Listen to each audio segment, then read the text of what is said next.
Dan orang-orang Nasrani mereka sepakat mengangkat Nabi Isa sebagai putranya Allah itu kan 200 tahun setelah Nabi Isa diangkat oleh Allah Subhanahu wa taala. Jadi setelah 200 tahun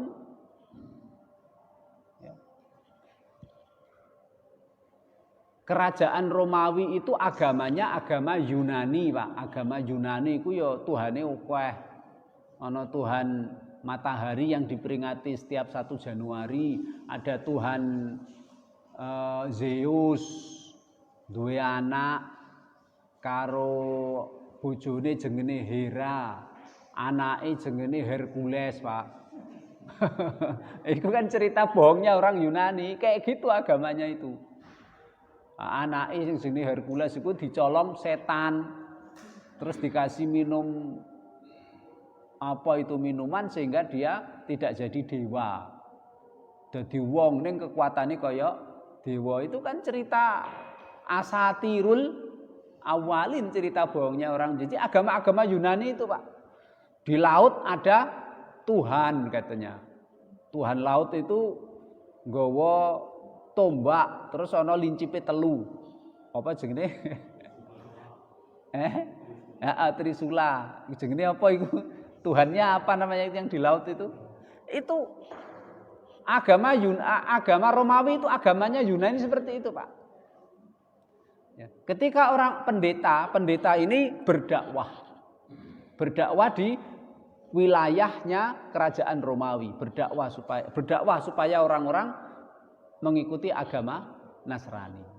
Agama Nasrani saat itu mengajak kalau Tuhannya itu kan satu. Masih Tuhan satu. Akhirnya Raja Romawi saat itu kan tahu ternyata ada pendeta-pendeta yang merusak agamanya orang Romawi, yaitu mengajak beribadah kepada Tuhan yang satu. Akhirnya pendeta-pendeta itu ditangkapi, Pak. Ditangkap. Tapi Raja Romawi ini pinter. Setelah ditangkap itu terus diadakan tawar-menawar. Ya, tawar-menawar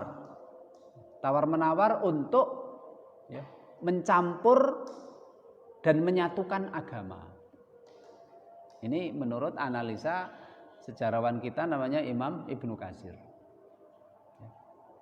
Karena di keyakinan atau agamanya orang Romawi itu kan Tuhane akeh.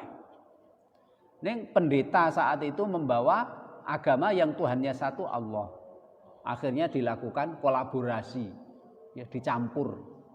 Kayak jamu itu loh, Pak, dicampur-campur itu. Akhirnya terwujudlah Trinitas. Tuhane telu ning siji. Siji ning telu. Jadi telu itu satu.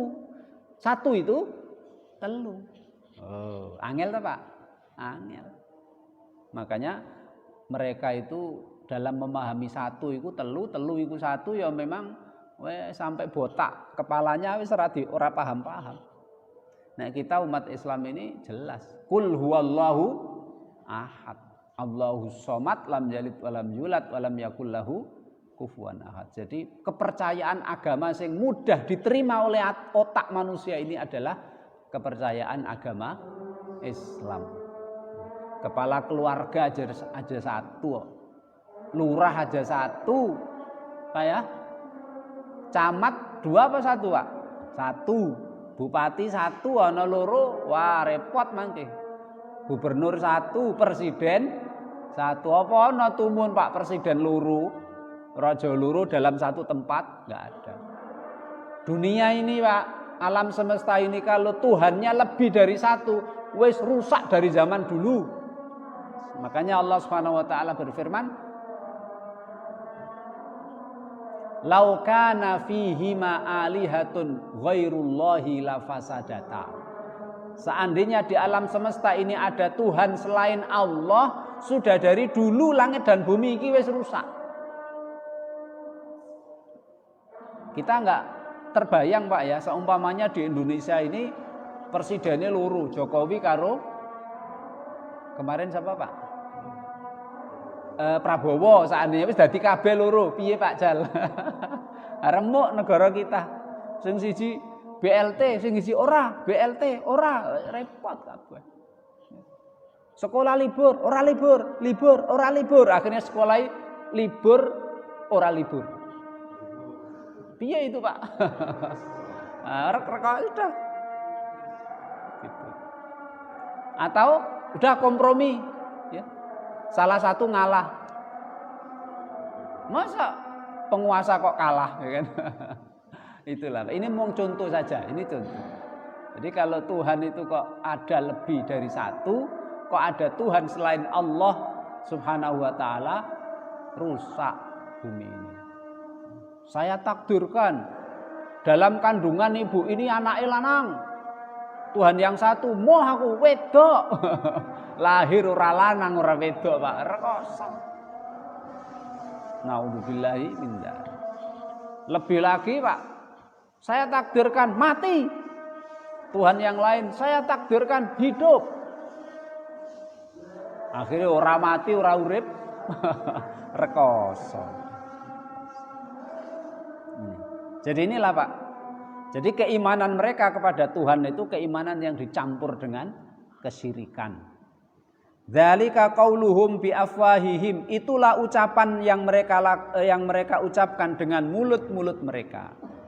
Yudhahiuna, ucapan mereka itu menyamai qaulal ladzina kafaru, ucapan-ucapan orang kafir min qablu, sebelum mereka. Orang-orang kafir sebelum mereka banyak yang menyekutukan Allah, maka orang Yahudi dan Nasrani itu mengikuti orang-orang musyrik sebelum mereka, sehingga mereka ikut menyekutukan Allah Subhanahu wa taala. Qatalahumullah, semoga Allah membunuhi orang Yahudi dan Nasrani.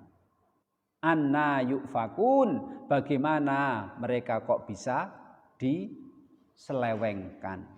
Anna yufakun, bagaimana mereka kok bisa dijauhkan atau jauh dari kebenaran. Nah, jadi pertanyaan anna yufakun ini, bagaimana mereka kok bisa diselewengkan atau bagaimana kok mereka bisa nyeleweng dari kebenaran? Pertanyaan ini adalah Allah mengingkari, Allah tidak rela, tidak ridho mereka menyimpang dari jalan kebenaran.